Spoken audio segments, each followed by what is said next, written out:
우리의 찬양과 경배를 받으시기에 홀로 합당하신 여호와 하나님,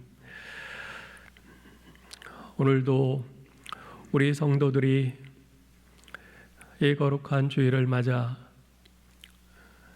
교회당에서 또는 각 가정에서 영과 진리로 하나님을 예배합니다. 성령께서 예배하는 우리 모든 성도들 가운데 운행하시사 우리 하나님께서 찾으시는 참 예배자로서 온전히 예배하게 하시고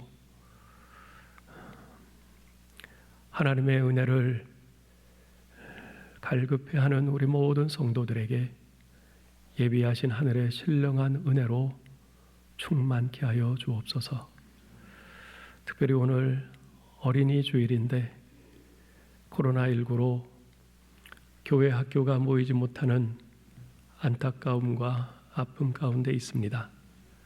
주님, 우리 모든 어린이들에게 함께 하셔서 위로하시고 은혜를 주시고 속히 이 사태가 해결되어 우리 어린이들이 함께 모여 주님을 예배할 수 있도록 은혜에 은혜를 더하여 주옵소서. 우리 주 예수 그리스도의 이름으로 기도하옵나이다. 아멘.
여호와여, 내가 주께 부르짖으오니 나의 반석이여 내게 귀를 막지 마소서.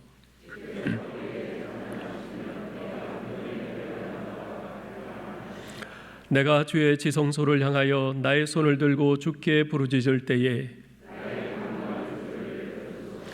악인과 악을 행하는 자들과 함께 나를 끌어내지 마옵소서.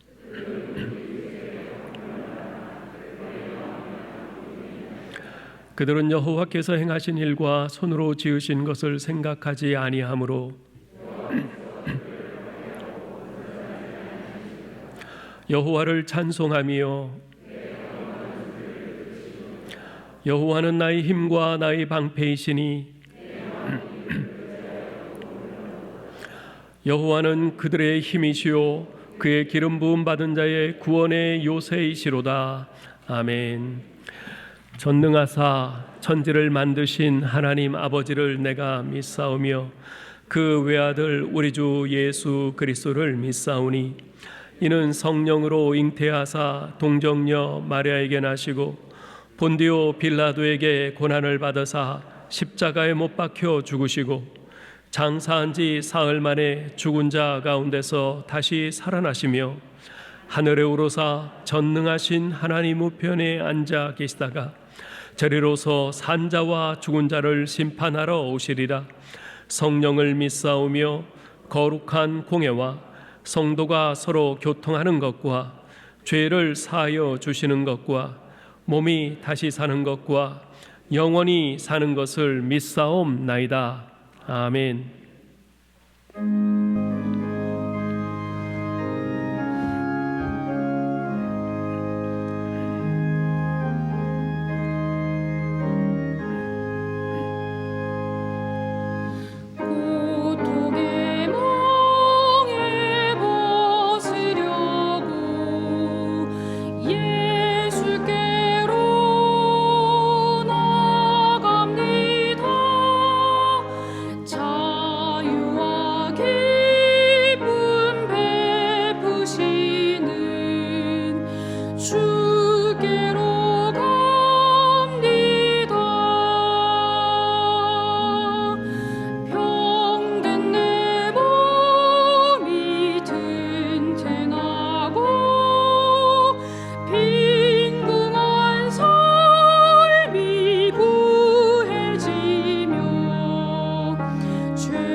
이제 우리를 대표해서 장환식 장로님 기도해 주시겠습니다.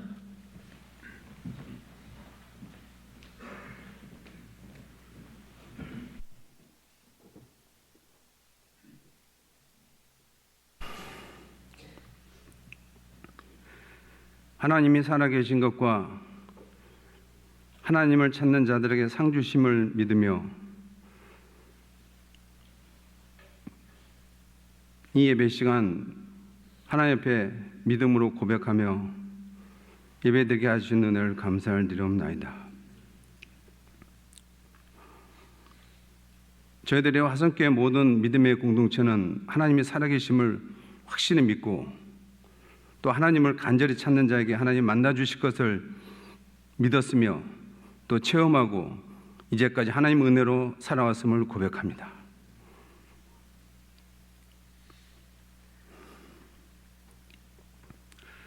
아버지 하나님, 그런데 저희들이 몇 가지 큰 죄악을 저질렀음을 고백합니다. 과연 우리는 예배를 예배되게 하였는지, 하나님 아버지, 우리는 오랜 동안 신앙생활 종교인에 젖어서 간단하게 예배드리고 하지라는 말을 너무 쉽게 하였습니다.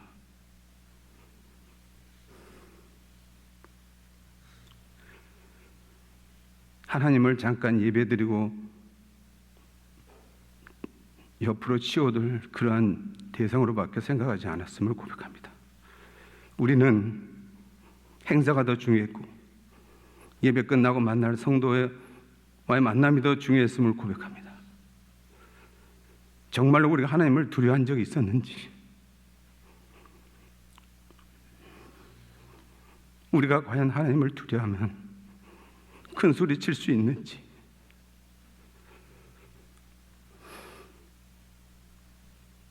내면의 음탕함과 탐욕과 가진 죄악은 다 저지르면서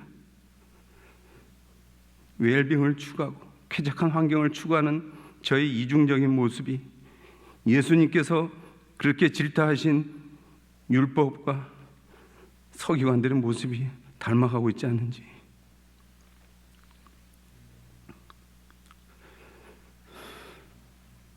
아버지 하나님, 저희들이 예배를 온전히 드리지 못하게 되니까 별별 생각이 다 납니다.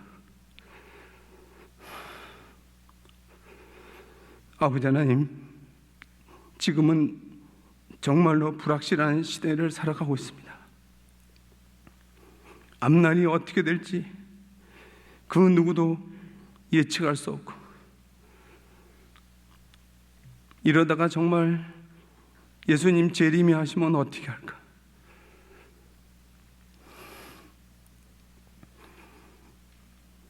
성경상에 나온 종말이 얼마든지 현실화될 수 있음을 깨닫게 되었습니다. 살 길은 하나님을 찾는 것밖에 없음을 또 깨달았습니다.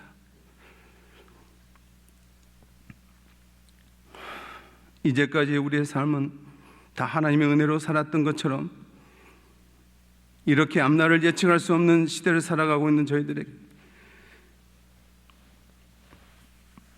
하나님의 은혜가 아니면 죽음인 것을 고백합니다. 또한 하나님, 저희들이 또 큰 죄악 중에 하나는 남이 다 하니까 그것이 우리의 기준이 되었음을 죄악을 고백합니다. 성경 말씀이 나오는 말씀이 우리의 삶의 기준이 아니라 남들이 다 하니까라는 생각이 우리도 모르는 사이에 우리의 신앙 양심을 파고들었습니다. 하나님이 어떻게 말씀하셨는가 보다는 다른 사람들이 다 하니까,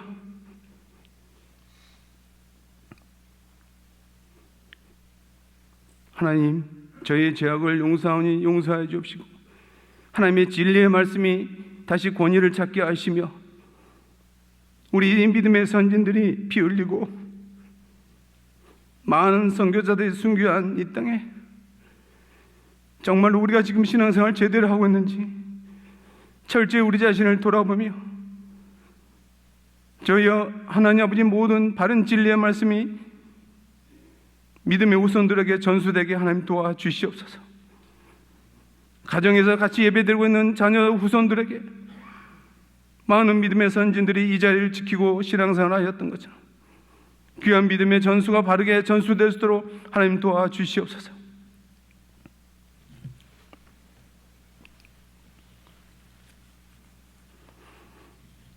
예배가 살아있는 예배가 되게 하시며 저의 귀와 저의 마음이 하나님께 집중되게 하시며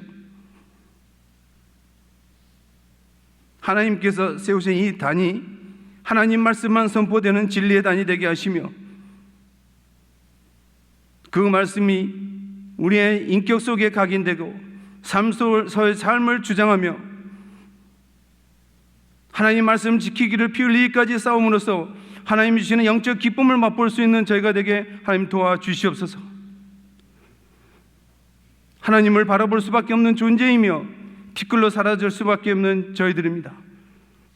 저희의 교만과 저희의 자만을 하나님 꺾으시고 하나님의 은혜를 간구하는 지극히 낮은 자, 하나님만 바라보는 지극히 낮은 자가 되게 도와주시옵소서.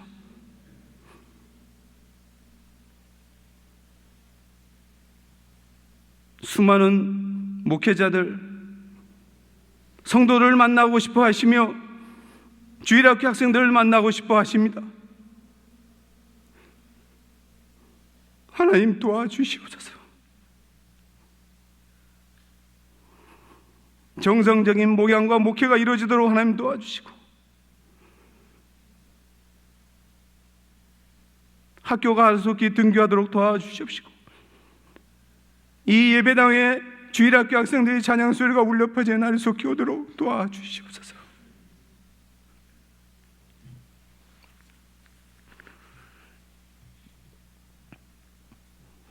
하루속히 찬양대의 찬양이 울려 퍼지는 온마음으로 하나님께 예배드리는 살아있는 예배가 다시 회복되도록 도와주시옵소서. 모든 말씀 예수님 이름으로 기도드리옵나이다. 아멘.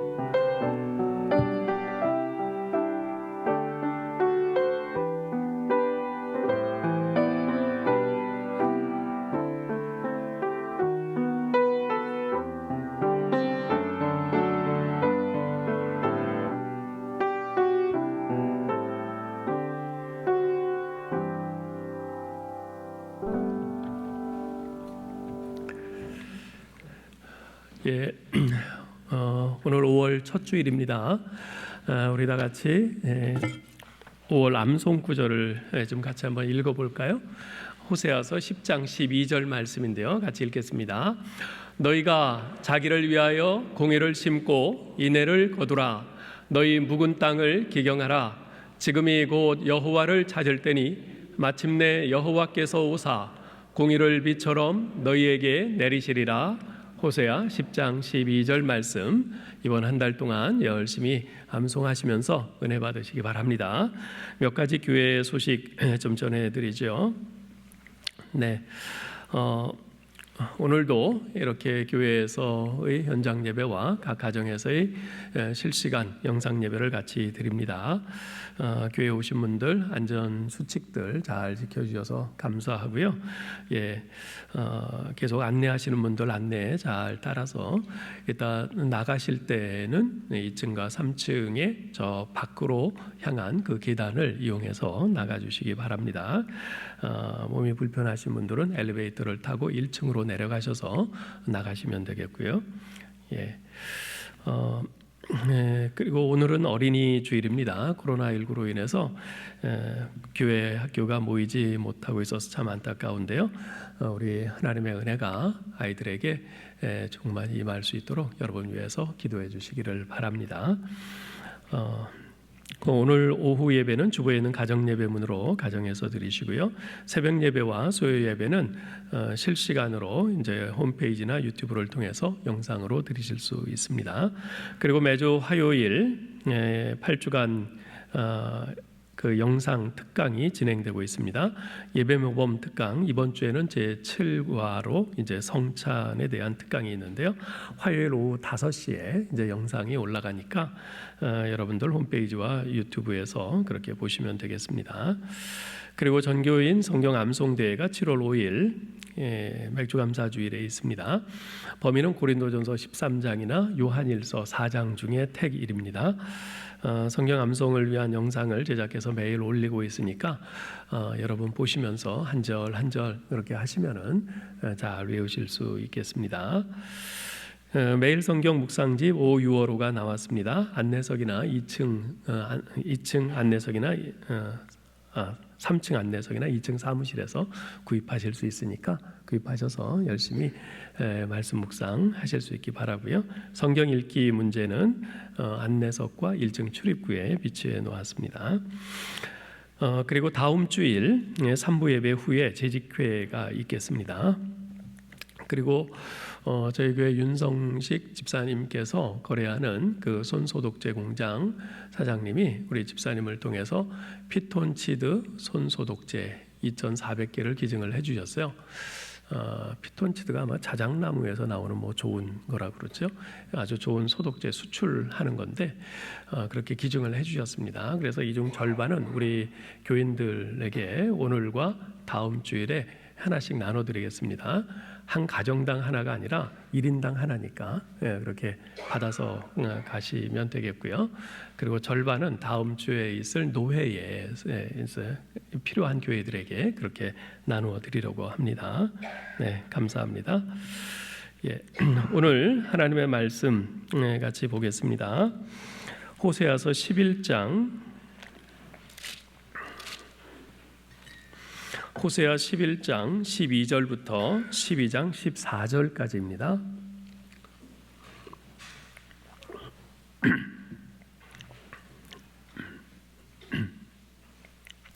제가 봉독하겠습니다. 에브라임은 거짓으로, 이스라엘 족속은 속임수로 나를 애워쌌고, 유다는 하나님고 신실하시고 거룩하신 자에게 대하여 정함이 없도다. 에브라임은 바람을 먹으며 동풍을 따라가서 종일토록 거짓과 포학을 더하여 아수르와 계약을 맺고 기름을 애굽에 보내도다.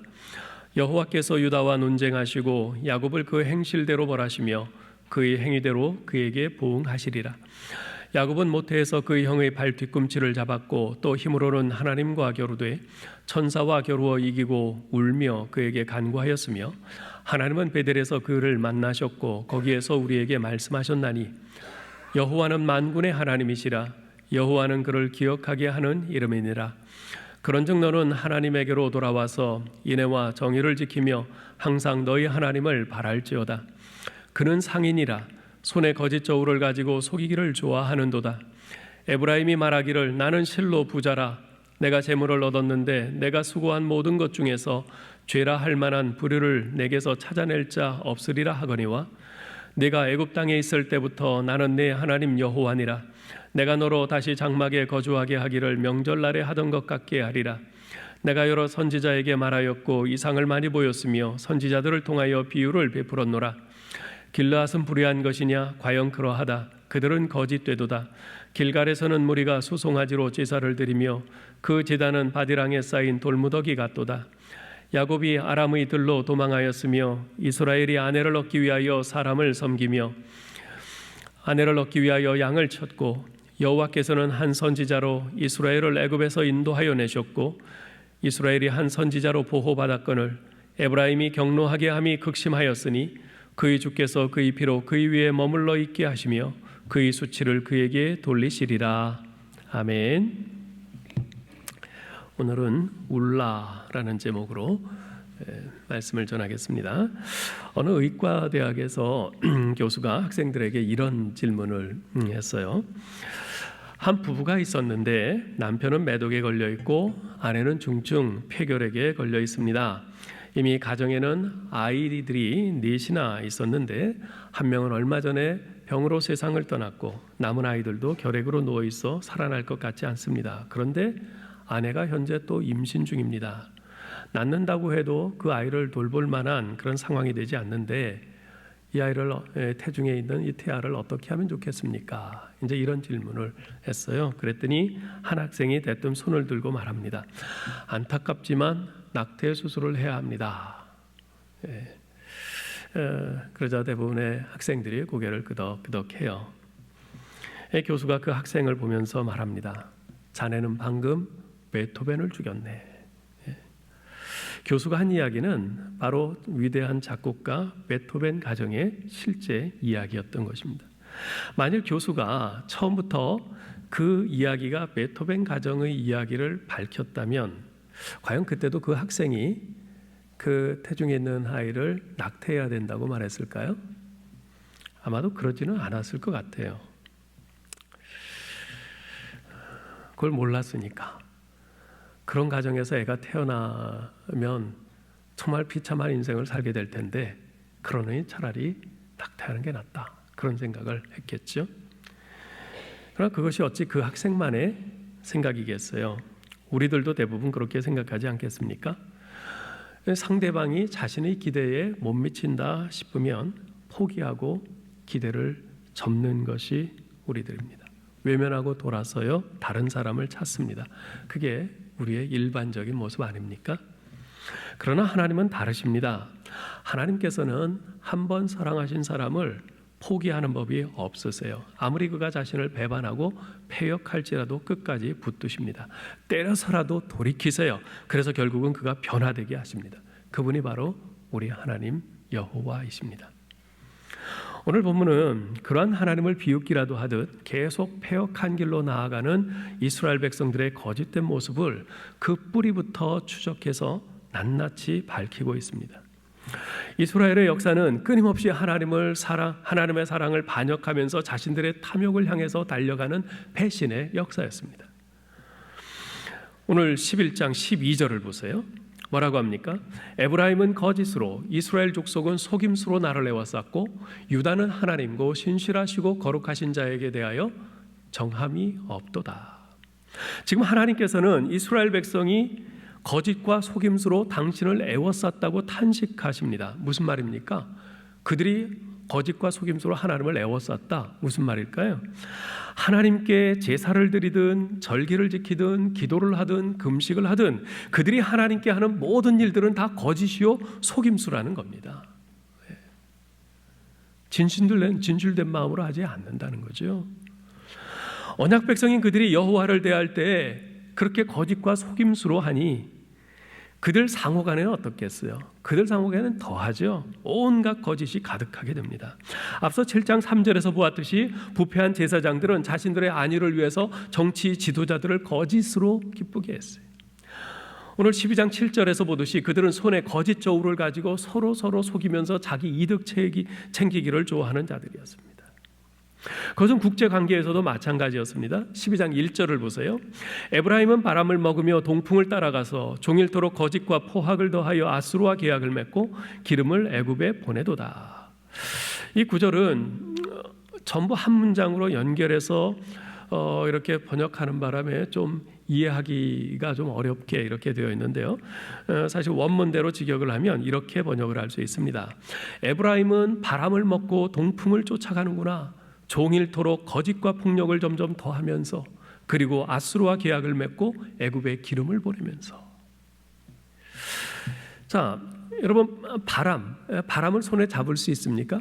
손에 잡을 수 없어요. 동풍을 쫓아간다. 바람을 쫓아갈 수 있습니까? 못 쫓아가요.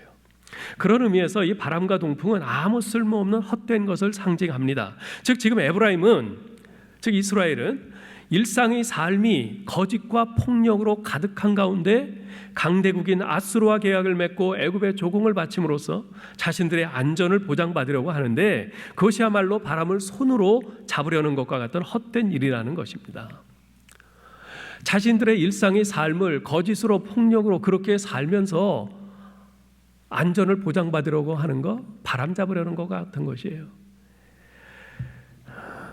하나님을 의지하지 않고 아수르와 계약을 맺고 애굽에 조공을 바치면서 그들에게 빌붙어서 안전을 보장받으려고 하는 거, 바람을 잡으려는 헛된 일이라는 것입니다.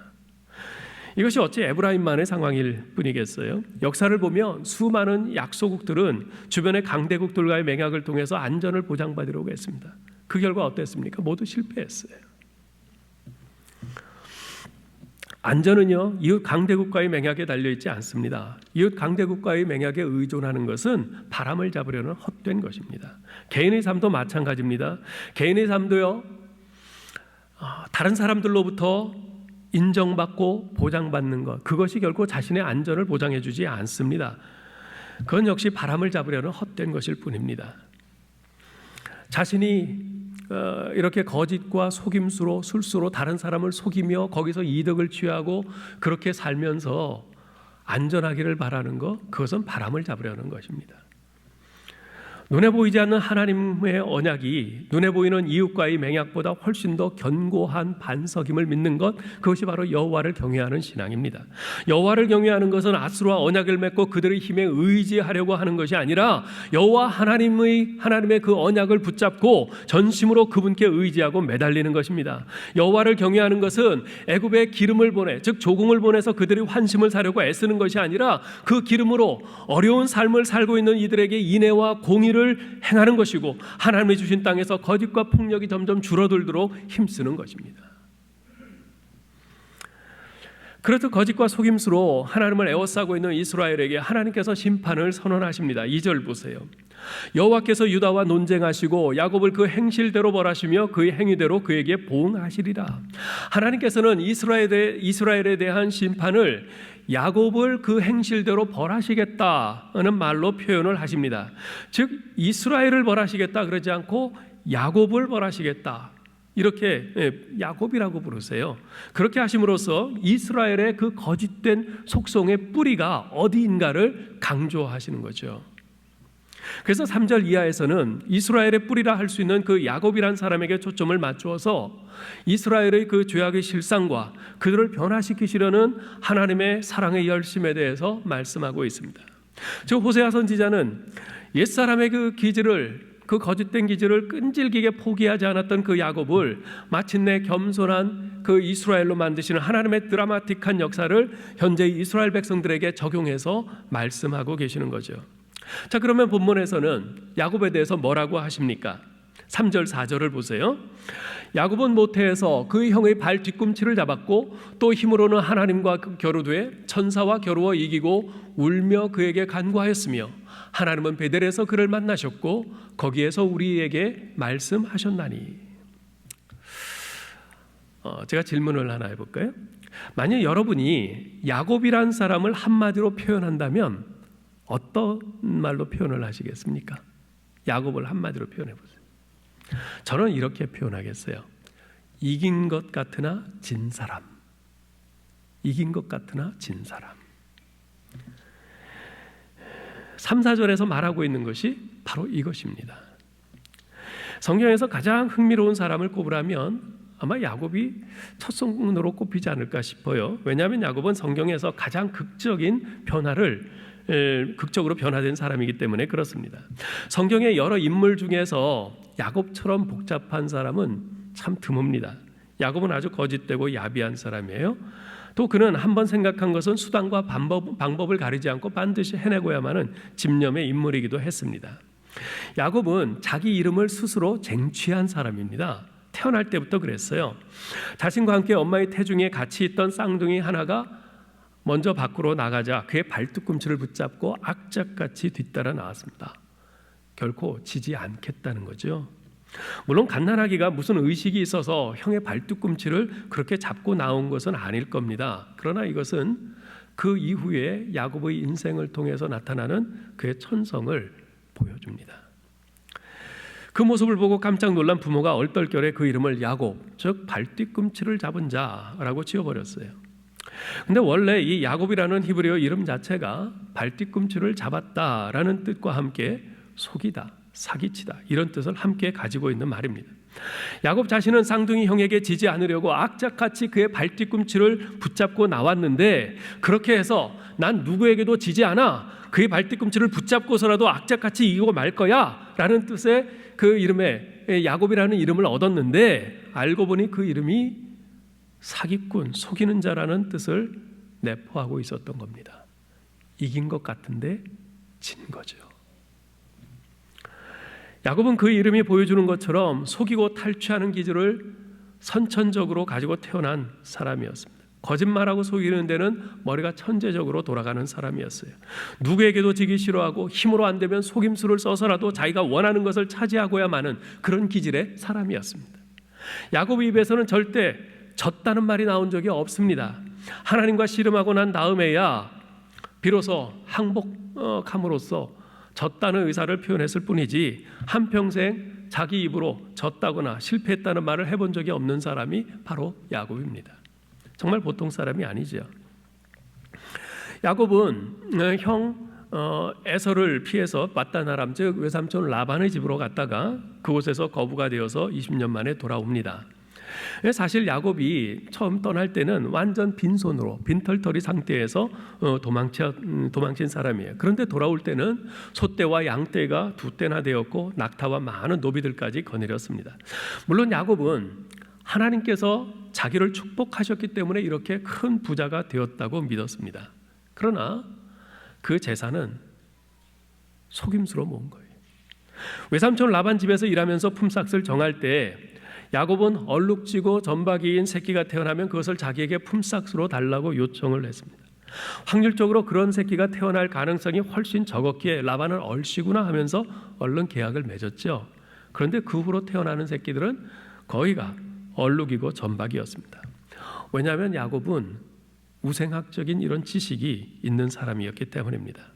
양들은 물을 마실 때 교배를 하는데 그 앞에 무언가를 세워두고 자극을 주면 이것이 유전자에 영향을 주어서 얼룩지고 점이 있는 양이 나온다는 이 사실을 그는 알고 있었던 겁니다. 오늘날로 말하면 그만의 전문 지식을 가지고 있었던 거죠. 이 외삼촌 라반도 정말 보통 머리가 잘 돌아가는 사람이 아닌데 이 야곱의 전문 지식에는 당할 수가 없었어요. 이처럼 전문 지식을 가진 사람이 그 지식을 이용해서 돈을 벌려고 마음먹으면 그렇지 않은 사람보다 훨씬 돈 벌기가 쉽습니다. 의사들이 자기가 가진 의학 지식을 사용해서 돈을 벌려고 작정하면 특히 요즘 같은 시대에는 큰 돈을 벌 수 있어요. 의사들 용어는 일반 사람들은 잘 알아듣지 못해요. 법조인들도 마찬가지죠. 법조인들이 자기가 가지고 있는 법률 지식으로 돈을 벌려고 작정하면 돈 버는 것은 그렇게 어렵지 않습니다. 그렇기 때문에 전문 지식을 가지고 있는 사람은요 아주 정직해야 합니다. 그것을 가지고 봉사할 마음을 갖지 않고 떼돈을 벌려고 하면 무서운 결과가 나타납니다. 물론 자기의 지식으로 다른 사람에게 봉사하는 가운데 생기는 수입은 하나님이 주시는 선물이고 열매입니다. 그러나 돈을 벌 목적으로 그 지식을 사용할 때는 이웃은 물론 자신과 이 사회를 해치는 무서운 결과를 가져오게 되죠. 야곱이 그런 사람이었습니다.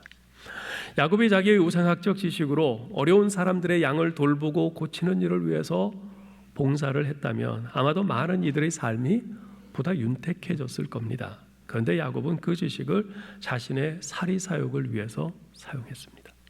그래서 큰 재산을 모았어요. 그런 야곱을 그대로 닮은 것이 바로 이스라엘 백성들이었습니다. 7절을 보세요. 그는 상인이라 손에 거짓 저울을 가지고 속이기를 좋아하는도다. 야곱의 후손인 이스라엘에 대해서 말하는 겁니다. 이스라엘 백성들의 돈 모으는 솜씨는 장사 수완이 좋은 게 아니라 거짓 저울을 사용하는 데 있었어요. 이스라엘 백성들은 주머니 속에 서로 무게가 다른 저울추 몇 개씩을 가지고 있었습니다. 그래서 상대방에 따라 서로 다른 저울을 꺼내는 재능으로 돈을 모았죠. 여러분 구약 성경은요 이 저울 문제를 상당히 엄중히 다루고 있습니다. 이 공정한 저울 문제에 대해서 아주 단호한 입장을 취하고 있습니다. 잠언 11장 1절에 보면 속이는 저울은 여호와께서 미워하시나 공평한 추는 그가 기뻐하시느니라 라고 말씀을 해요. 특별히 레위기 19장 35절 36절을 우리가 주목해 볼 필요가 있는데요. 거기서 이렇게 말씀합니다. 너희는 재판할 때나 길이나 무게나 양을 잴 때 불의를 행하지 말고 공평한 저울과 공평한 추와 공평한 에바와 공평한 흰을 사용하라. 나는 너희를 인도하여 애굽 땅에서 나오게 한 너희의 하나님 여호와니라. 여기서 저울과 추는 무게를 재는 것이고요. 에바와 흰은 양은 부피를 재는 도량형입니다. 자, 그런데 이 말씀에 따르면 하나님의 백성으로서 마땅히 살아야 할 거룩한 삶의 한 부분으로 하나님께서 공평한 저울, 공평한 추, 공평한 에바, 공평한 흰, 공평한 도량형을 요구하고 계세요. 이것은 저울로 속이지 않는 것이 단순히 윤리적인 그런 문제가 아니라 구원받은 하나님의 백성으로서 마땅히 행할 바이며 하나님을 닮는 거룩과 직접적으로 연관되어 있다는 것입니다. 그러하기에 에스겔서 45장 10절에도 보면 영광스러운 새 시대 회복된 이스라엘은 공정한 저울이 사용되는 세상이라고 말씀하고 있는 거죠.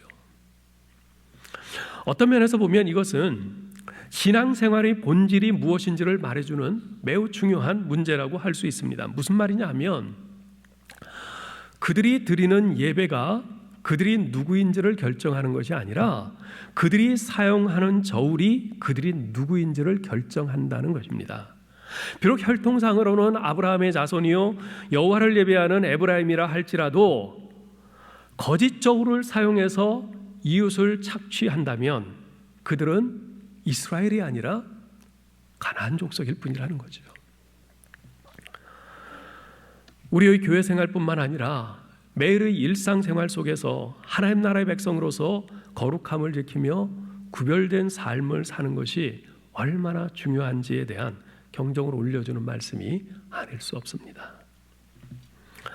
이렇듯 이스라엘 백성들은 거짓 저울을 가지고 속여서 부당한 이득을 취하였음에도 불구하고 자기들의 재산 중에는 부정한 것이 전혀 없다고 주장을 했어요.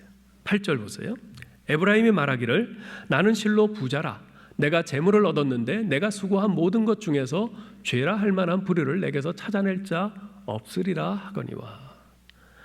자신들의 재산은 모두 적법한 절차에 따라서 정당한 방법으로 얻은 것이므로 전혀 하자가 없다는 겁니다. 그러나 하나님의 관점에서 보면 모두 탈취한 것이요 사기였어요. 세상의 법으로 볼 때는 아무리 하자가 없어도 하나님께서는 그렇게 보지 않으십니다. 여러분, 하나님께서 주시지 않아서 가진 것이 없다면 그것은 죄가 아닙니다. 그러나 하나님이 안 주셨는데 가진 것은 죄입니다. 지금 이 이스라엘 백성들은 우리는 적법한 절차에 의해서 다 얻었다 그래요. 예를 들면 그 이스라엘 그 당시에는 고리대금, 아주 굉장한 고리대금업이 성행을 했는데요. 50%, 심지어는 100%, 그렇게 엄청난 고리로 이제 사채를 놓는 그런 사채업자들이 좀 많았던 것 같아요. 한번 보셔요. 그들은 사채를 빌려주면서 처음에 계약서를 써요. 이자는 50%다. 계약서를 써요. 근데 이자가 너무 높으니까 갚지를 못해요. 그러면 계약서를 들이밀면서 자, 이 계약서대로 넌 갚지 못했으니 네 재산을 차압하겠다. 집을 뺏어요. 토지를 뺏어요. 그들은 계약서대로 적법하게 행했다고 말할 거예요. 그러나 하나님 보시기에 과연 그게 적법한 겁니까? 하나님께서는 그렇게 이자 받지 말라고 그러셨어요. 그건 전혀 적법한 게 아니죠. 하나님이 주시지 않았는데 그들은 자기들이 그런 고리의 사채를 해서 탈취한 거예요. 그것은 죄죠. 무언가 비정상적인 방법을 동원해서 다른 사람들의 눈에서 피눈물이 흐르게 한 대가로 그렇게 된 것이기에 그것은 죄인 것입니다. 여러분, 우리 하나님의 생각은 우리가 생각하는 것과는 상당히 다르세요. 우리는 단지 이 세상에 살면서 이 세상 나라법 그 법에만 저촉이 안 되면 된다. 그러면 난 깨끗하다. 이렇게 생각할지 모르겠지만 우리 하나님께서 보시는 것은 좀 더 깊은 것, 근원적인 것이에요. 네가 세상 법에는 저촉되지 않았을지 모르지만 과연 너 양심의 법에도 그러하냐? 하나님께서 물으실 거예요. 나 여호와 하나님 나라의 사랑의 법에도 네가 저촉이 안 된다고 말할 수 있겠냐? 물으실 겁니다. 그것을 절대 잊어서는 안 됩니다. 야곱이 어떤 사람인지를 보여주는 또 한 구절이 있습니다. 12절 보세요. 야곱이 아람의 들로 도망하였으며 이스라엘이 아내를 얻기 위하여 사람을 섬기며 아내를 얻기 위하여 양을 쳤고. 야곱이 밧단 아람 외삼촌 집으로 온 이유가 무엇입니까? 물론 형 에서의 분노를 피해서 도망온 것이지만 또한 아버지 이삭의 명령을 따라서 아내를 얻기 위해 온 것이기도 합니다. 그런데 그가 아내를 얻는 과정은 그리 순탄하지 않았어요. 왜냐하면 야곱보다 한 수 위인 외삼촌 라반의 그 술수 때문이었습니다. 그러나 야곱은 기어코 자신이 원하는 아내를 얻고야 말았습니다. 무려 14년 동안 라반의 종살이를 하면서 말입니다. 이렇게 볼 때 자신이 원하는 아내를 얻기 위해서 사람을 섬기기도 하고 양을 치기도 한 야곱은 자신이 원하는 것을 얻기 위해서라면 어떤 고생이라도 불사하는 사람을 상징한다고 볼 수 있습니다. 어찌 보면 야곱은 그야말로 낯선 나라에 가서 맨주먹에서 시작해서 자수성가한 입지전적인 인물로 보이기도 합니다. 요즘 세상에선 이런 인물 굉장히 환호하죠. 그러나 호세아서에서는요, 야곱의 자수성가 이 스토리에 대해서 그리 긍정적이지 않습니다. 왜냐하면 그렇게 얻은 성취와 그것을 얻기 위해서 얼마나 고생했느냐, 그것이 중요한 것이 아니라 그 과정에서 그가 어떤 저울을 사용했는지, 과연 인애와 정의에 기초한 방법으로 그것을 얻었는지, 그것이 중요하기 때문에 그렇습니다. 그것이 바로 호세아가 묻는 것이며 그것이 바로 하나님께서 물으시는 것입니다. 네가 맨주먹으로 아무것도 없는 빈손에서 수단과 방법을 가리지 않고 이렇게 큰 성공을 거두었다, 너 대단하다, 그것이 아니라 그 결과를 보고 그것을 말하는 것이 아니라 그 과정 속에서 너는 어떤 발걸음을 밟아왔느냐, 과연 네가 하나님의 인애와 공의의 그 법을 따라서, 그 절차를 따라서 그렇게 이룬 것이냐, 네가 과연 공평한 그 저울로 그렇게 정직하게 행해서 그것을 거둔 것이냐, 하나님께서 그것을 물으시고 그것을 보신다는 것입니다. 그런 면에서 야곱은 전혀 자신할 수가 없는 사람이었어요. 아무 할 말이 없는 사람이죠. 자, 그런 야곱이 어떻게 변화될 수 있었습니까? 야곱이 변화되었던 결정적인 원인은 그가 하나님께 항복했기 때문입니다. 여러분 3절 하반절부터 4절을 다시 보세요. 또 힘으로는 하나님과 겨루되 천사와 힘을 겨루어 이기고 울며 그에게 간구하였으며 하나님은 베델에서 저를 만나셨고 거기서 우리에게 말씀하셨나니. 야곱의 삶의 결정적인 전환점이 무엇입니까? 고향으로 돌아갈 때 형 에서를 만나야 하는 것이었어요. 에서는 야곱에 대해서 이를 부득부득 갈고 있는 사람입니다. 자칫하면 야곱은 죽을 수도 있어요. 실제로 에서는 야곱이 온다는 소식을 듣고 400명의 용사를 무장시켜서 달려옵니다. 그 소식을 들은 야곱은 너무나 두려운 나머지 공황 상태에 빠졌어요. 그는 예물과 가족들과 가축들을 먼저 보낸 후에 홀로 야복 강가에 남았습니다. 그때 홀로 남은 야곱에게 어떤 사람이 나타나서 야곱과 밤새 씨름을 합니다. 그런데 그 씨름에서 이 사람이 야곱의 그 허벅지 관절을 쳐서 뼈가 어긋났어요. 그럼에도 불구하고 야곱은 끝까지 물고 늘어져서 결국 이깁니다. 그리고 이스라엘, 하나님과 겨루어 이겼다는 이름을 얻죠. 야곱은 나타난 분이 하나님이신 것을 나중에 알았던 것 같아요. 그래서 형 에서와 직면해야 하는 이 삶이냐 죽음이냐 하는 이 절체절명의 상황에서 이제까지 자신이 평생 의지하며 살아왔던 자신의 어떤 꾀와 술수도 소용이 없음을 알고 하나님께 매달린 거죠. 이 하나님을 놓치면 나는 죽는다. 이 하나님께서 도와주지 않으시면, 하나님이 은혜 주시지 않으면 내 인생은 끝이다 하는 그 절박한 심정으로 뼈가 부러지면서까지 하나님 앞에 간절히 매달린 거죠. 자, 그런데 얼핏 보면요, 야곱이 이긴 것 같아요. 그래서 야곱이 자기 뜻을 관철하고 원하는 축복을 얻어낸 것 같습니다. 과연 그렇습니까? 오늘 본문 4절에서는 야곱이 천사와 겨루어 이기고 울며 그에게 간구하였다라고 말합니다. 여러분, 이 말이 좀 이상하게 생각되지 않으세요? 이 말은 대단히 모순적인 말입니다. 여러분, 울며 간구하는 사람은 어떤 사람입니까? 이긴 사람이 진 사람한테 울며 간구합니까? 진 사람이 이긴 사람한테 울며 간구합니까? 진 사람이죠. 그죠? 진 사람이 이긴 사람한테 울면서 제발 하면서 간구하는 게 그게 정상인 겁니다. 근데 이 씨름에서 야곱이 이겼다고 그래요. 그런데 이긴 야곱이 울며 간구해요. 그 씨름에서 겉보기에는 야곱이 이긴 것 같지만 실상은 이긴 것이 아니었어요. 이제까지 평생을 자신의 꾀와 수단과 방법으로 살아오고 그렇게 해서 원하는 것을 쟁취해온 야곱이 마침내 자신의 한계에 부딪힌 거예요. 절벽에 부딪힌 거예요. 하나님의 은혜가 아니고서는 도저히 살 수 없는 자신의 모습을 발견하면서 하나님께 울며 매달린 거죠. 하나님의 은혜를 간절히 구한 겁니다. 야곱은 그 시름을 통해서 비로소 자신을 향한 하나님의 그 사랑을 깨닫고 항복하면서 자신을 굴복시킨 겁니다. 그때 이후로 야곱은 새롭게 거듭났습니다. 그의 인격이 점점 달라져 갔습니다. 그래서 더 이상 야곱, 속이는 자가 아니라 이스라엘, 하나님을 이긴 자, 하나님께 축복을 받은 자로서의 인생을 살게 됐습니다.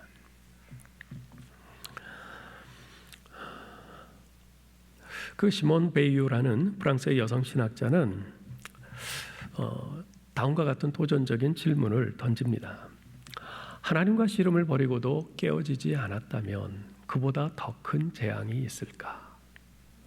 다시 말해서 어떤 문제를 놓고 하나님께 열심히 부르짖고 간구하면서도 그 문제에 대한 하나님의 뜻은 알려고 하지도 않고 그저 자신의 욕심, 자신의 뜻대로 행한다면 과연 그가 그렇게 열심히 한 기도가 무슨 의미가 있겠느냐 하는 것입니다.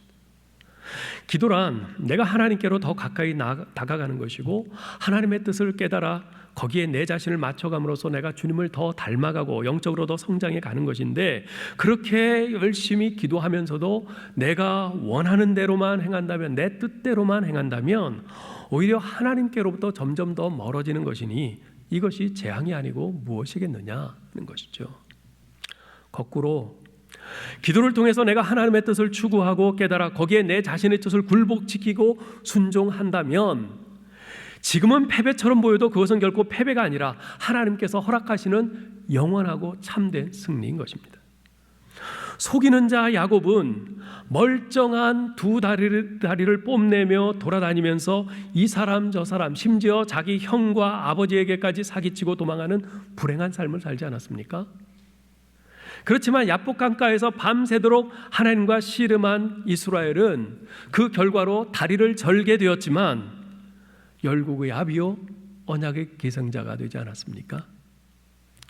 참된 기도의 가치는 무엇을 얻느냐가 아니라 어떤 사람이 되느냐에 있는 것입니다. 그 기도의 결과로 무엇을 얻느냐가 아니라 어떤 사람이 되느냐, 내가 어떻게 변화되느냐에 있는 것이. 그래서 덴마크의 실존주의 철학자인 죄렌 키에르케고르는 이렇게 말합니다. 기도는 하나님을 바꾸지 않는다. 다만 기도하는 사람을 바꿀 뿐이다. 그렇습니다. 우리가 기도다운 기도, 내 뜻을 이루어 주옵소서 하는 기도가 아니라 주님의 뜻을 알게 하옵소서, 주님의 뜻이 내게 이루어지기를 원합니다 라는 기도를 한다면 성령께서는 그 기도를 통해서 우리를 바꾸실 것입니다.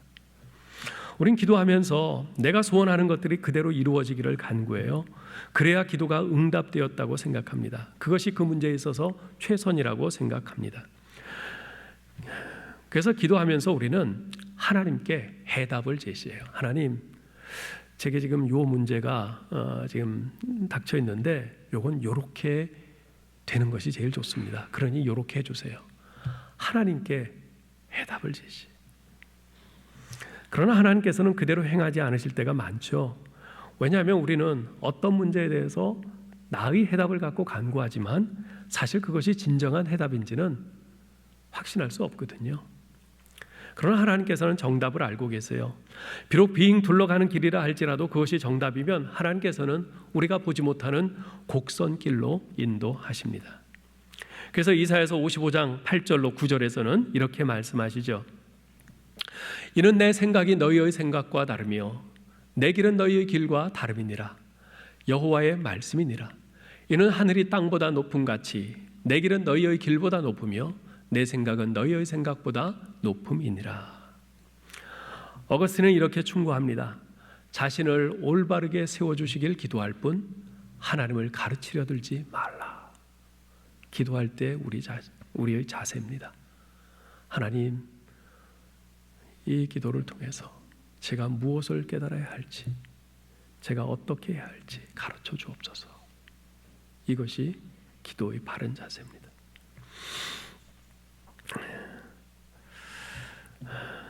해답을 하시는 분은 오직 하나님뿐이세요. 여러분이 생각하는 해답을 제시하면서 그것을 얻어내려 떼쓰지 마시고 하나님의 정답이 내 삶에 펼쳐지기 위해 기도하십시오. 겟세마네 동산에서의 예수님의 기도가 그러지 않았습니까? 나의 원대로 마옵시고 아버지의 원대로 하옵소서. 아버지의 원대로 되기를 원하나이다. 그때부터 놀라운 평안의 영이 주님을 둘러덮었어요. 산헤드린 공회에서 자신을 둘러싼 사람들로부터 온갖 모욕을 받으며 신문을 받을 때도, 헤롯과 빌라도의 법정에 들어섰을 때도, 군병들로부터 끔찍한 매질과 고문을 당할 때도, 심지어 십자가에 못 박히는 잔혹한 고난을 받을 때도 한결 같으셨습니다. 여러분, 야곱은 울면서 하나님께 매달렸어요. 지난 수십 년간 지켜온 자존심과 모든 인간의 꾀가 허물어지면서 그는 완전히 어린아이처럼 울며 도움을 구했습니다. 아마 이때 야곱은 이제껏 안 울었던 것까지 다 모아서 울었을 거예요. 여러분, 사람은 울어야 합니다. 야곱은 이제까지 운 적이 없는 사람이었습니다. 강한 자존심과 강한 기질 때문에 절대로 울지 않았어요. 물론 자기가 원하는 것을 얻지 못해서 분해서 울었을지는 모르겠어요. 그러나 야곱은 참으로 자신의 연약함을 인정하면서 우는 법은 없었습니다. 그는 자기의 솔직한 감정을 다른 사람 앞에 표현해 본 적이 없었어요. 내가 누군데, 내가 뭐가 부족해서 내가 왜 눈물을 보여? 절대로 울지 않았어요. 그런데 자신의 한계의 벽, 절망의 벽 앞에서 야곱은 통곡했습니다. 그러면서 변했어요. 야곱이 정말 자기 속에 있는 약한 모습을 인정한 것은 그때가 처음이었어요. 자신의 약한 모습을 다른 사람 앞에 그대로 내놓고 비참한 모습으로 눈물을 흘리면서 애원한 것은 이때가 처음이었어요. 그 눈물이, 그 통곡이 야곱을 살렸고요, 야곱을 변화시켰습니다. 자신의 약한 모습, 죄인된 모습을 정직하게 인정하면서 하나님께 매달림으로써 비로소 그는 변화되었던 것입니다. 하나님께서 바로 이것을 이스라엘에게 요구하시는 겁니다. 그래서 4절 하반절에서 뭐라고 그래요? 거기서 우리에게 말씀하셨나니 라고 한 거예요. 즉 야곱이 이렇게 하나님과 겨루어 이기고 울며 그에게 간구하였는데 하나님께서 그런 야곱에게 말씀하셨나니 그러지 않고 거기서 우리에게 말씀하셨나니, 지금 이스라엘에게 말씀하셨나니 라고 하시는 거예요. 즉 자신의 있는 모습 그대로를 인정하면서 하나님께 회개하고 돌아올 때 그 변화의 역사가 시작된다라는 이 진리는 단지 야곱에게만 해당되는 것이 아니라 지금 이스라엘 백성들, 야곱과 똑같은 길을 걷고 있는 이스라엘 백성들에게도 동일하게 해당된다는 겁니다. 아니, 오늘 우리 모든 그리스도인들에게도 똑같이 해당되는 진리인 것입니다. 그러니 하나님 앞에 울라는 것이에요. 하나님 앞에 통곡하면서 하나님 앞에 매달리라는 것입니다. 사실 야곱의 이야기가 우리 자신의 이야기 아닙니까? 우리가 하나님을 믿는다고 하면서도 끊임없이 하나님의 은혜로부터 도망쳐서 자기 정욕대로 살려고 하는 그런 기질을 가지고 있습니다. 그럼 하나님이 어떻게 하세요? 싫으면 관둬라. 그렇게 내 멋대로 살면 결국 내 손해지 내 손해냐? 그러면서 포기하고 돌아서시나요? 아닙니다. 끝까지 쫓아오셔서 우리를 꺾으시고 변화시키셔서 하나님의 원래 원하셨던 그 아들의 모습으로 만들어 놓고야 마십니다. 사랑하는 여러분, 우리가 이 사실을 기억하면서 어떠한 모습의 우리라도 돌아오기를 바라시고 우리를 받아주시는 그 하나님 앞에 우리가 하나님을 붙잡고 울고 통곡해야 합니다. 여러분, 정말 자기의 약한 부분을 내놓고 울어봐야 합니다. 여러분, 언제 울어보셨어요? 언제 울어보셨어요? 자신의 약함을 인정하면서, 자신의 죄인됨을 고백하면서, 자신이 할 수 없는 그 무능력함을 인정하면서 울어보신 적이 과연 언제입니까? 혹시 다른 사람이 나의 그런 약함과 무능력함과 나의 죄인됨을 알아차릴까 봐 그래도 안 그런 척, 안 그래도 그런 척 하면서 딱딱한 껍질로 나를 둘러싸고 그 안에 나를 감추며 살아오지 않았습니까? 울라고 하십니다. 내 문제를 가지고 혼자서 그냥 벙어리 냉가슴 앓듯이 속으로 끙끙 앓지 말고 하나님 앞에 솔직히 내놓고 울면서 부르짖으라고 하세요. 매달리라고 하세요. 제발 통곡 좀 해보라고 하세요. 언제까지 그렇게 가면 쓰고 살려느냐 말씀하십니다. 벗어버리십시다. 나의 자존심, 나의 체면 모두 벗어버리십시다. 나의 연약함을 솔직하게 인정하고 고백하면서 두 손 들고 하나님 앞에 나아가 엎드리십시다. 나를 포기하지 않으신 하나님께서 나를 붙잡아 일으켜 주실 것입니다. 회복시켜 주실 것입니다. 막힌 내 길을 열어 주실 것입니다. 그리고 나를 변화시켜 주실 것이에요. 끝으로 한 가지 더 기억할 것이 있습니다. 5절 보세요. 여호와는 만군의 하나님이시라. 여호와는 그를 기억하게 하는 이름이니라. 야고보의 변화를 말씀하시면서 이 말씀을 하세요.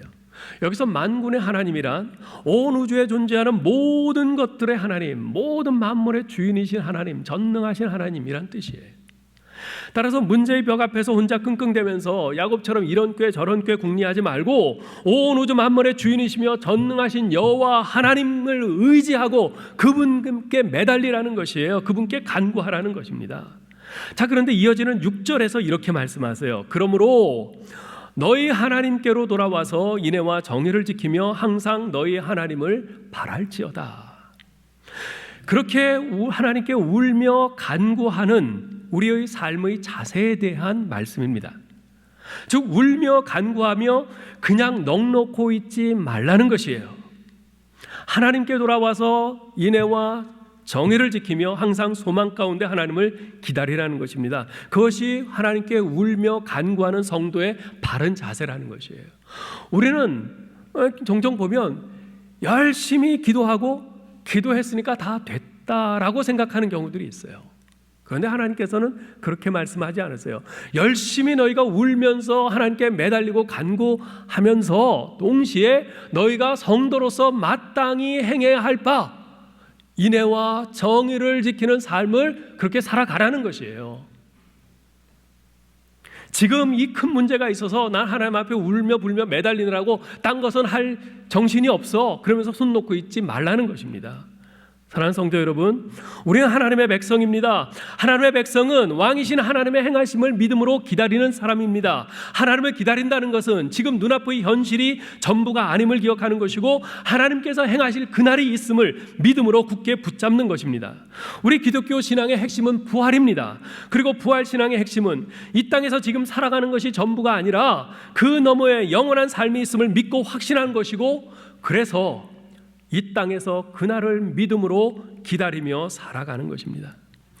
내세를 믿는다는 것은 현세가 전부가 아님을 믿는 겁니다. 그래서 내세를 믿는 이들은 오히려 현세에서 우리가 이 땅에 발붙이고 살고 있는 이 세상 속에서 하나님의 뜻을 따라 인애와 정의를 행하면서 그날을 기다려야 한다는 겁니다.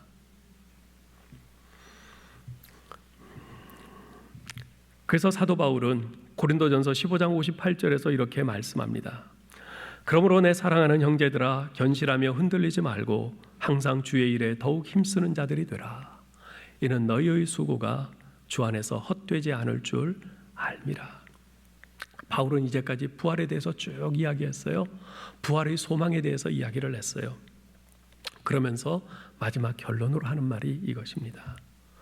부활의 소망을 가진 자로서 이제 그 마지막 주님 재림 날만 기다리면서 그냥 골방에서 기도만 하며 그렇게 있지 말고 견실하며 흔들리지 말며 항상 주의 일에 더욱 힘쓰는 자들이 되라.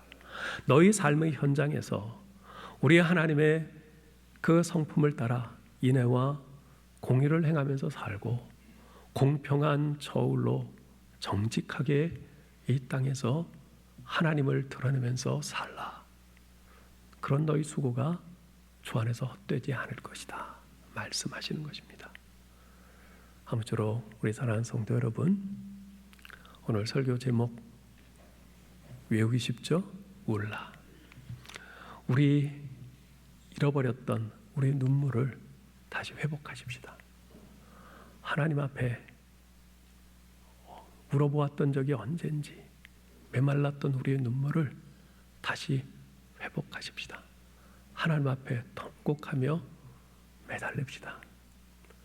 그러면서 하나님의 은혜가 없이는 전 살 수 없습니다. 하나님의 은혜가 없이는 안 되는 사람입니다. 주님 저를 불쌍히 여겨 주옵소서. 주님 제게 은혜를 주옵소서. 우리 하나님 앞에 울며 매달리고 간구하면서 하나님께서 나에게 말씀하시고 보여주시는 그 뜻을 따라 내 삶의 현장에서 하나님의 백성답게, 하나님의 사랑하시는 자녀답게 그 말씀에 순종하며 하나님의 뜻을 이루며 살아가는 저와 여러분 될 수 있기를 주님의 이름으로 축원합니다. 하나님 은혜를 감사합니다. 하나님, 저희에게 눈물을 회복시켜 주시옵소서. 하나님, 저희에게 눈물을 회복시켜 주시옵소서. 하나님 아버지, 이제까지 정말 저희가 주님 앞에 울고 통곡하며 매달려야 할 일들이 너무나 많은데 자존심 때문에, 체면 때문에 남들 눈치 보느라 울지 않고 그래도 안 그런 척, 안 그래도 그런 척하며 적당히 지내왔던 것을 주 앞에 고백합니다. 우리의 연약함, 우리의 죄인됨, 나의 할 수 없는 이 무능력을 인정하고 고백하면서 통곡하고 울어야 마땅할 터인데 그것을 딱딱한 껍질로 감추고 그 안에 숨으면서 이제까지 지내왔던 것을 주 앞에 고백합니다. 주여, 저희를 불쌍히 여겨 주옵소서. 주님, 저희에게 통곡할 수 있는 은혜를 주시옵소서. 주님 앞에 울면서 매달릴 수 있는 은혜를 주시옵소서. 주님, 은혜가 필요합니다. 주님의 은혜가 없이는 제가 한시도 주님의 자녀답게, 주님의 백성답게 살 수 없습니다. 주여, 저를 불쌍히 여기시고 저에게 은혜를 주옵소서 하면서 주님 앞에 토로하고 울며 매달릴 수 있는 눈물을 회복시켜 주시옵소서. 하나님, 그렇게 울며 통곡하면서 매달리면서 하나님께서 보여주시는 그 뜻을 따라 그 말씀에 순종하며 인애와 정의를 행하고 우리 하나님의 어떠하심을 그대로 반영하면서 이 세상 가운데 하나님의 자녀로 드러나는 우리 모두 되게 하여 주시옵소서. 예수 그리스도의 이름으로 기도하옵나이다. 아멘.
하나님 아버지, 부족한 저희들을 지난 한 주간 동안도 눈동자같이 아끼시고 보호하시며 지키시고 인도하여 주심을 감사합니다. 그 은혜로 이 험한 세상 가운데서 살 수 있었음을 고백합니다. 특별히 저희에게 필요한 것을 아시고 적절하게 공급하시고 채워주셔서 또한 저희가 굶지 않고 헐벗지 않고 지나오게 하신 것을 또한 감사합니다. 주님의 은혜에 감사하는 마음과 믿음의 고백을 담아 헌금을 드립니다. 기쁘게 받아주시고 이 헌금이 오직 우리 하나님의 영광을 드러내는 일에만 값지게 쓰일 수 있도록 축복해 주옵소서. 지금은 우리 주 예수 그리스도의 은혜와 하나님 아버지의 극진하신 사랑하심과 성령님의 교통하심이 야곱과 같은 거짓된 우리의 실상을 더 이상 감추지 않고 우리가 어떤 모습일지라도 넉넉히 받아주시고 정결케 하시고 회복케 하시고 변화시켜 주시는 우리 하나님을 믿음으로 바라보며 주님께 울며 통곡하며 고백하고 회개하고 간구하면서 하나님께서 보여주시는 그 뜻에 순종의 발걸음을 옮겨가기를 소원하는 사랑하는 주님의 모든 백성들 머리 위에 이제로부터 영원까지 함께 하실지어다. 아멘.